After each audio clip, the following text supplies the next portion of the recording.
నమస్తే. శ్రీ గురుభ్యో నమః. శ్రీమాత్రే నమః. అందరికీ నమస్కారం. మనం ప్రతి మాసం ప్రత్యేకించి మాస ఫలితాలు, పక్ష ఫలితాలు తెలుసుకుంటున్నాం.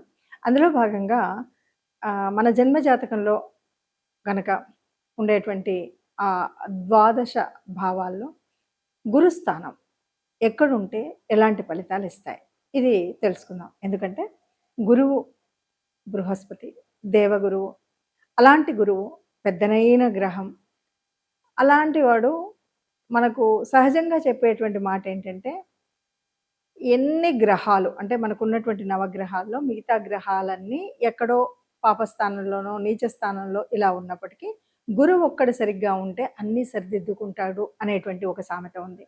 అంటే గురువు గ్రహం ఒక్కటి మనకు దీవెనలు, గురుగ్రహపు దీవెనలు కనుక ఉన్నట్టయితే చక్కగా మనకి ఏ రకమైన దోషాలు ఉండకుండా ఉంటాయి అని తెలుస్తుంది. మరి అలాంటప్పుడు ఈ గురుగ్రహం యొక్క కారకత్వాలు ఏంటి, గురుగ్రహం ఎక్కడ అంటే దానివల్ల ఉపయోగాలు ఏంటి, మనకి ఏ రకంగా ఉంటుంది అంటే చెప్పాలి అంటే చాలా అత్యంత పవిత్రమైనటువంటి గ్రహం ఈ గురుగ్రహం అని చెప్తాం. ముఖ్యంగా విద్యకు అంటే కంటే కూడా జ్ఞానానికి ప్రతీక అని చెప్తాం. వేద విజ్ఞానానికి ప్రతీక అని చెప్తాం. పాండిత్యం బాగా వచ్చేటువంటి స్థితి అని చెప్తాం. అంతేకాదు గురువు అనేవాడు ఎప్పుడైనా సహజంగా నిజ జీవితంలో కూడా ఎలా ఉంటాడు, ఒకరికి మార్గదర్శనం చేస్తుంటాడు. సత్యం ఎటువైపు ఉంటే అటు ఉంటాడు, ధర్మం ఎటువైపు ఉంటే అలా ఉంటాడు కదా. అందువల్ల గురుగ్రహం యొక్క స్థితిని బట్టి మనకేం తెలుస్తుంది అంటే, గురువు ఎప్పుడూ కూడా సత్యాన్ని మాట్లాడిపిస్తాడు. ఇది మనకు కనిపించేటువంటి స్థితి. మరి సత్యాన్ని మాట్లాడిపిస్తాడు కదా, అట్లాగా ఇంకా ఏం చేస్తాడు గురుగ్రహం మనకు అంటే, ఎక్కువగా ఆయన అంటే గురుగ్రహం మంచిగా ఉన్నప్పుడు మనం చేసేటువంటి పనులు ఏంటంటే, ఒక దేవాలయాలు ఉన్నాయనుకోండి, దేవాలయాల కన్స్ట్రక్షన్స్ చేయడానికి తోడ్పడము, పునరుద్ధరణ చేయడము, లేదు యజ్ఞయాగాదులు చేయడము, లేదు మనం తీర్థయాత్రలకు వెళ్ళడము, అలాగే కావ్యాలు చదవడము, కావ్యాలు రచించడము, ఇలాంటివన్నీ కూడా ఎవరు చేస్తున్నారంటే గురువు మంచి స్థానంలో ఉన్నటువంటి వాళ్ళు. అంతేకాదు గురు కారకత్వాల్లో మనకు కనిపించేటివన్నీ కూడా ఇవన్నీ. అంతేకాకుండా గురువు అంటే భోజన ప్రియుడు, కాస్త వ్యాపకత్వంలో కూడా ఎక్కువగా ఉంటుంది. ఒళ్ళు అది కొంతకాలానికి వచ్చేటువంటి ఉంటాయి. ఇంకా గురువు కారకత్వాల్లో చెప్పాల్సి వచ్చేటువంటివి ఏంటంటే సభలు, సన్మానాలు. తర్వాత గురువు ఎప్పుడు కూడా పూజనీయుడు. ఎవరైనా సరే ఒక మర్యాద ఇస్తూ ఉంటారు. ధార్మికంగా సమాజంలో ఒక గొప్పనైన స్థితి ఉంటుంది. అట్లాగే గురువుకి దయ, దాక్షిణ్యం ఇవన్నీ ఉంటాయి. ఎక్కడైనా సరే ఎప్పుడైనా సరే కాలానుగుణంగా దైవ దర్శనాలు చేయడం, పరోపకార చింతన, ఇది చాలా ముఖ్యమైనటువంటి విషయం. తనకున్నా లేకపోయినా ఇంకొకరికి ఉపకారం చేయాలి అనేటువంటి స్థితి ఉంటుంది. తర్వాత ధర్మాన్ని కాపాడడం కోసం వెనకాడకుండా ఉంటారు. అలాగే 10 మందికి మంత్రోపదేశం చేయడం కానీ, విజ్ఞాన శాస్త్రాన్ని అందించడం కానీ ఇవన్నీ కనిపిస్తూ ఉంటాయి. ఇంకా వీళ్ళు కన్స్ట్రక్షన్ కానీ, డెవలప్మెంట్ కానీ ఇవన్నీ చేసేటప్పుడు భజన మంత్రాలు, కళ్యాణ మండపాలు ఇలాంటివి ఉంటాయి కదా, వీటిని చేయించడానికి ఉంటాయి. ఇంకా ఒక తండ్రికి, గురువుకి ఇలాంటి వాళ్ళకి చాలా విలువ ఇవ్వడం, తండ్రికి చాలా గౌరవం ఇవ్వడం, ఇవన్నీ కూడా గురువు కారకత్వాలే అవుతాయి. ఇంకా పౌరోహిత్యం వహించే వాళ్ళు చాలా కూడా గురు కారకత్వంలో ఒకటి. తర్వాత ధర్మ సంస్థాపన, ఇది ఇంకా వేదాలు చదవడం, సంస్కృతం చదవడం, మాతృభాషకు విలువ ఇవ్వడం, ఇవన్నీ కూడా ఎక్కువగా కనిపిస్తాయి. ఇంకా హోమాలు, ఇంకా సమయస్ఫూర్తి బాగా కలిగిన వాళ్ళు ఈ గురువు మంచి స్థానంలో ఉన్న వాళ్ళు ఉంటారు. తర్వాత గురువు యొక్క ముఖ్య కారకత్వం వాక్. ఎవరితో మాట్లాడినా మనం మాట్లాడితే వాళ్ళు కాస్త అట్రాక్ట్ అవుతూ ఉంటారు, మన మాట వింటూ ఉంటారు, మన మాటని గురూపదేశంగా తలుస్తూ ఉంటారు. కాబట్టి ఇది ఒకటి. ఇంకా ఎక్కడైనా అవసరమైనప్పుడు మనల్ని మధ్యవర్తిగా పెడుతూ ఉంటారు. అంటే గురువు మన దాంట్లో కనుక మంచిగా ఉన్నట్టయితే ఆ గురువు పొజిషన్ బట్టి గురువుకుండే కారకత్వాల్లో ఒకటి అయినటువంటిది ఏంటంటే, అయ్యా మీరైతే కరెక్ట్ చెప్తారు, మీరు రండి మధ్యలో అని మనల్ని పిలుస్తూ ఉంటారనమాట. అన్నింటికీ ముఖ్యం ఏంటంటే ధనానికి కారకత్వం వహించేవాడు. ఇంకా చెప్పాలి అంటే ధనం ఏంటి అంటే సంతృప్తికి చాలా మూల కారణమైనటువంటి వాడు. ఓవరాల్గా చెప్పాలంటే పెద్ద గ్రహం గురుగ్రహం. ఇంకా ఒక తన స్థానం నుండి మళ్ళీ తిరిగి రావాలి అంటే ఎంత పడుతుంది అంటే 12 సంవత్సరాలు పడుతుంది. అందుకే మళ్ళీ ఆ స్థానం వచ్చేసరికి 12 సంవత్సరాలు మనం వింటూ ఉంటాం. గురుగ్రహం ఒక గ్రహం నుండి ఒక రాశి నుండి మరొక రాశికి మారుతూ ఉంటుంది కదా. అలా 12వ సంవత్సరం మళ్ళీ అక్కడికి వచ్చేసరికి మనకి ఏమొస్తుందంటే, ఒక్కొక్కసారి మనకి ఒక్కొక్క పుష్కరం వస్తుంది, ఒక్కొక్క నదికి పుష్కరం వస్తుంది. ఇది మనకు తెలిసినటువంటి విషయం. ఇలాంటి గొప్పనైనటువంటి గురువుకి మరి ఆయనకి ఈ మన జ్యోతిష్య చక్రంలో, జాతక చక్రంలో అంటే సహజ చక్రం ఏదైతే ఉందో అందులో ఉచ్చ నీచ ఉంటాయి కాబట్టి ఆయనకు గురువుకి మరి తన స్వంత ఇల్లు ఏది అంటే ధనుస్సు రాశి, అలాగే తన ఇంకొక ఇల్లు ఏది అంటే మీన రాశి. ఇక ఆయనకు ఉచ్చం కర్కాటకం, నీచం మకరం. మరి ఇలాంటి పరిస్థితులలో గురువు ఒక్కొక్క భావంలో ఉంటే ఎలా ఉంటుందో చూద్దాం. ఇప్పుడు ఒకవేళ గురువు సహజ చక్రంలో అయితే మిథున రాశిలో ఉన్నాడు అనుకోండి, అలా అయితే లేదు, అలా కాదు, మన జాతకం నుండి చూసుకుంటున్నాం, నా జాతకానికి 3వ ఇంట్లో గురువు ఉంటే ఎలా ఉంటుంది, ఎలా ఉంటుంది అంటే మనం ఇప్పుడు చూసుకోవచ్చు. 3వ ఇల్లు అంటే ఏంటి నాన్న? 3వ ఇల్లు అంటే ఎంటర్ప్రైజ్ 3వ ఇల్లు, నైబర్స్ 3వ ఇల్లు, బ్రదర్స్ 3వ ఇల్లు. ఇవన్నీ కూడా మన స్థాయిలో ఉండేటువంటి మన వాళ్ళందరూ కూడా స్నేహితులు కావచ్చు, మన ఉద్యోగస్తులు కావచ్చు, కొలీగ్స్, ఇదంతా కూడా 3వ ఇంటికి సంబంధించినటువంటిది కనిపిస్తుంది. అయితే మనం ఎలా ఉంటాం ఈ 3వ ఇంట్లో ఉంటా అంటే, ఒక్కొక్కసారి మన అన్న కానీ తమ్ముడు కానీ మనల్ని అనుకోకుండా అవమానిస్తుంటారు, ఇంకేదో చేస్తుంటారు. అయినా సరే అన్నదమ్ములే కదా, ఓన్లే వాళ్ళ పాపాన వాళ్ళు పోతారు అని మన్నించే గుణం ఉంటుంది. ఎప్పుడు 3వ ఇంట్లో కనుక గురువు ఉంటే తమ్ముళ్ళు కానీ అక్కలు కానీ చెల్లెళ్ళు కానీ ఏదైనా అటు ఇటు అన్నా కూడా కొద్దిగా మన్నిస్తారు. అంతేకాదు స్నేహితులను కూడా మన్నిస్తారు తప్ప కక్ష పెంచుకోరు. 3వ ఇంట్లో 3వ ఇల్లును మనం ఏమంటామంటే భాగ్యస్థానం 9 కదా, దానికి ఆపోజిట్ 3వ ఇల్లు ఏమంటారంటే అభాగ్యస్థానం అంటారు. అంటే ఇది ఏదైనా సరే అభాగ్యస్థానము అంటే ఇక్కడ భాగ్యాన్ని పెద్దగా పొందరు, కానీ ఇక్కడ మనం ప్రయత్నం చేయనుకొని పూనిక అనమాట, దేనికైనా సరే పూనుకొని ప్రయత్నం చేస్తే బాగుంటారు. ఇక ఇక్కడ 3వ స్థానంలో ఇది కొంత కమ్యూనికేషన్ కూడా కదా, మాట సాయం ఎవరికైనా చేస్తుంటారు. ఇక ఇంకొకటి ఏంటంటే ఇక్కడ ఉన్న వాళ్ళకి కొద్దిగా ఇబ్బంది ఒకటి అంటే ముఖ్యంగా పార్ట్నర్స్ కొద్దిగా ఇబ్బంది పడేటువంటిది అంటే జీవిత భాగస్వామి.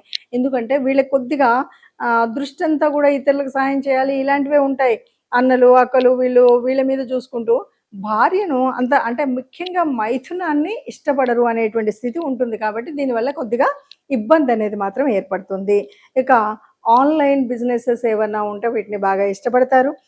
అట్లాగే షేర్ మార్కెట్, పార్ట్నర్షిప్ బిజినెసెస్ ఇవన్నీ కూడా 3వ స్థానంలో గురువు ఉంటే ఉంటాయన్నమాట. అలాగే ఒకవేళ గురువు తన 5వ దృష్టితో ఎవరిని చూస్తాడు? 5వ దృష్టితో 7ను చూస్తాడు. అయితే 7లో ఎవరు ఉంటారు అంటే భార్య ఉంటుంది, బిజినెస్ ఉంటుంది. వీళ్ళు ఎలా చూస్తారు అంటే 5వ స్థానం పిల్లల స్థానం కదా, ఇక్కడ 7వ స్థానం భార్య స్థానం కదా, భార్య కానీ భర్త కానీ వీళ్ళని ఎలా చూస్తారు అంటే పసిపిల్లల్లాగా చూసుకుంటారంట, అంత బాగా చూసుకుంటారు. అలాగే వాళ్ళకితో బిజినెస్ చేసేటువంటి పార్ట్నర్స్ ఎవరైనా ఉంటే కూడా వాళ్ళని కూడా చాలా జాగ్రత్తగా చూసుకుంటారు. ఏవైనా చిన్న చిన్న తప్పులు ఒప్పులు ఉంటే ఈజీగా క్షమించేస్తారు. ఇక 9వ దృష్టితో 11వ స్థానాన్ని చూస్తారు. 11వ స్థానం అంటే అక్కలు, అన్నలు, స్నేహితులు వీళ్ళందరూ కదా, వీళ్ళందరితో చాలా బాగా ఉంటారనమాట. అంటే గురువు యొక్క దృష్టి 9వ దృష్టి 11వ స్థానం మీద పడుతుంది కాబట్టి అన్నలు కానీ స్నేహితులు కానీ పెద్దవాళ్ళు ఎవరున్న వాళ్ళని మంచిగా చూసుకుంటాడు. ఇక 7వ దృష్టితో 9ని చూస్తాడు కాబట్టి ఇక్కడ ఎలా ఉంటుందంటే తండ్రిని చాలా జాగ్రత్తగా చూడడం, తనకంటే పెద్దవాళ్ళు ఎవరైనా ఉంటే వాళ్ళని చూసుకోవడం, గురుస్థానం వాళ్ళకి ఎట్టి పరిస్థితిలో ఏ రకమైన బాధ కలగకుండా అంటే అమ్మో నాన్న ఏమన్నా అనుకుంటాడేమో అని ముందే జాగ్రత్త పడ్డాం, అయ్యో గురువు గారు ఏమన్నా అనుకుంటాడేమో అని జాగ్రత్త పడ్డాం. అందువల్ల ఈ గురువు ఎవరికైతే 3వ ఇంట్లో ఉంటారో వాళ్ళ తండ్రి చాలా అదృష్టవంతుడు, వాళ్ళ గురువు గారు చాలా అదృష్టవంతులు, వాళ్ళ అన్నలు అక్కలు వీళ్ళంతా మంచి అదృష్టవంతులుగా చెప్పచ్చు. మనం ఇప్పటి వరకు చెప్పుకున్నటువంటిది చూసాం కదా, అంటే గురు గ్రహం బాగుంటే ఇలా ఉంటాయి. మనం ఇప్పటి వరకు చెప్పినట్లు అన్నిట్లలో గురువు ఉన్నాడు కాబట్టి చదువు వస్తుంది, గురువు ఈ స్థానంలో ఉన్నాడు కాబట్టి పెళ్ళి అవుతుంది, లేకపోతే అప్పులు తీరుతాయి, ఇలాంటివన్నీ మనం చెప్పుకుంటూ వచ్చాం.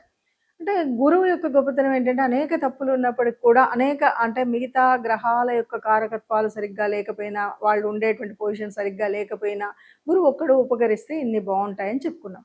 మరి ఇన్ని చెప్తున్నారు, మరి అందరికీ ఇలాగే ఉంటుంది కదా, ఎందుకు మాకు బాగాలేదు? ఇది ప్రశ్న దాదాపుగా వస్తుంది.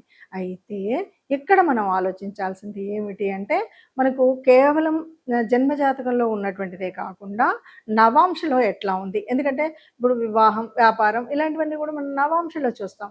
నవాంశలో గురుస్థితి ఎలా ఉంది ఇది కూడా మనం చూసుకోవాల్సినటువంటిదే. కొన్నిసార్లు మనం చార్ట్స్ అన్నీ కూడా చూడాలి. కేవలము D1 D9 మాత్రమే కాకుండా D10 ఇలాంటి ఉద్యోగం అనుకో D10 చూడాలి. అలా చూసినప్పుడు మనకి ఇవన్నీ కూడా కోఇన్సిడెన్స్గా మనకు అన్నీ కూడా సింక్ అవుతే ఇది తప్పకుండా జరుగుతుంది. లేదు అన్నప్పుడు మనం ఎందుకు గురుగ్రహం వల్ల వచ్చేటువంటి ఫలితం మనకెందుకు రాలేదు, ఇది గ్రహించినట్టయితే మనం కొంత పరిహారం చేసుకోవాలి. ఏం పరిహారం చేయాలి? పెద్దగా అక్కర్లేదు. మనకు నవగ్రహాలలో ఉన్నటువంటి గురుస్థుతి ఏదైతే ఉందో చేయండి చాలు. లేదు దక్షిణామూర్తి స్థుతి చేయండి సరిపోతుంది. ఇలాగా మనము దత్తాత్రేయుల వారి స్థుతి ఏదైనా చేయొచ్చు. మనం గురువుని నమ్ముకున్నాం. ఏ రోజు గురువుకి ఏ రోజు మంచిది? గురువారం మంచిది. అందరికీ తెలిసిందే కదా. గురువు బృహస్పతి వారం ఏది అంటే గురువారం. గురువారం రోజు మనం ఎంత నిష్టగా ఉండాలి. ఇంకా ఏం చేయొచ్చు అంటే గురువులు, పెద్దలు, తండ్రి ఇలాంటి వాళ్ళని ఏ రోజైనా ఎప్పుడైనా మనం మర్యాదపూర్వకంగా వాళ్ళతో మెలగడం అనేటువంటిది చాలా ముఖ్యం. వాళ్ళకి అవసరమైనప్పుడు సాయం చేయడం చాలా ముఖ్యం. అంటే పెద్దలు ఎవరైతే ఉన్నారో, వృద్ధులు ఎవరైతే ఉన్నారో, తండ్రితో సమానమైనటువంటి వాళ్ళు ఎవరైతే ఉన్నారో వాళ్ళకి కావలసినటువంటి సహాయాలు చేస్తూ వాళ్ళని గౌరవించడం అనేటువంటిది మరొక రకమైనటువంటి చర్య. ఇక వీటితో పాటు ఇంకా ఏం చేయొచ్చు అంటే మరి గురువుకి వర్ణం ఏంటి? పసుపు వర్ణం. పూజ చేసేటప్పుడు పసుపు వర్ణంతో పూజ చేయొచ్చు గురువుకి. లేదు మనము శనగలు, శనగపప్పు ఇవి ఉంటాయి కదా, వీటిని మనం దానంగా ఇవ్వడం. ఎక్కడెక్కడ ఇవ్వచ్చు అంటే గురువులకు సంబంధించినటువంటి దేవాలయాలకు వెళ్తాం. అక్కడ మనం మనకు తోచినంత ఇవ్వగలిగినంత శక్తి మేరకు దాన ధర్మాలు చేయడం కూడా ముఖ్యమైనటువంటిది. అలా దాన ధర్మాలు చేసేటప్పుడు మన గురువు అనుకరిస్తాడు.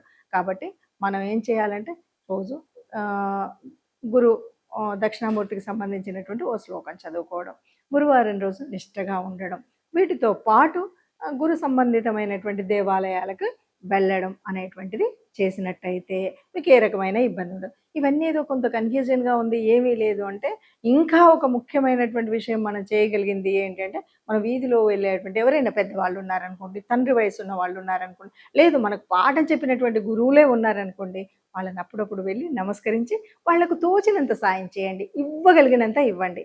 ఇక ఇది ఏదీ లేదు మాకెవ్వరు లేరు అంటే ఏ గోశాలకు వెళ్ళి గోగ్రాసాన్ని ఇవ్వండి. కానీ మనం గురువుకు ప్రత్యక్షంగా ఇచ్చినట్టయితే మంచి ఫలితాలు వస్తాయి. అది మనం చేయవలసినటువంటి అంటే గురుగ్రహ దోషాలుండి మనం అనుకున్న ఫలితాలు అందించలేకపోతున్నారు అనుకున్నప్పుడు మనం ఇలాంటివి పరిహారాలు కూడా చేసుకున్నట్టయితే చక్కగా గురుగ్రహం నుండి వచ్చేటువంటి శుభ ఫలితాలన్నీ పొందవచ్చు.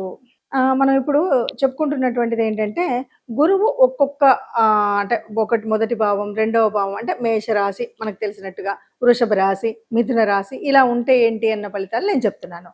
ఒకవేళ మీకు గురువు ఎక్కడున్నాడు అంటే మీ లగ్నం మీకు 1వ స్థానం. ఫర్ ఎగ్జాంపుల్ ధనస్సు మీకు లగ్నస్థానం అనుకోండి, మీకు 2వ స్థానం ఎక్కడ?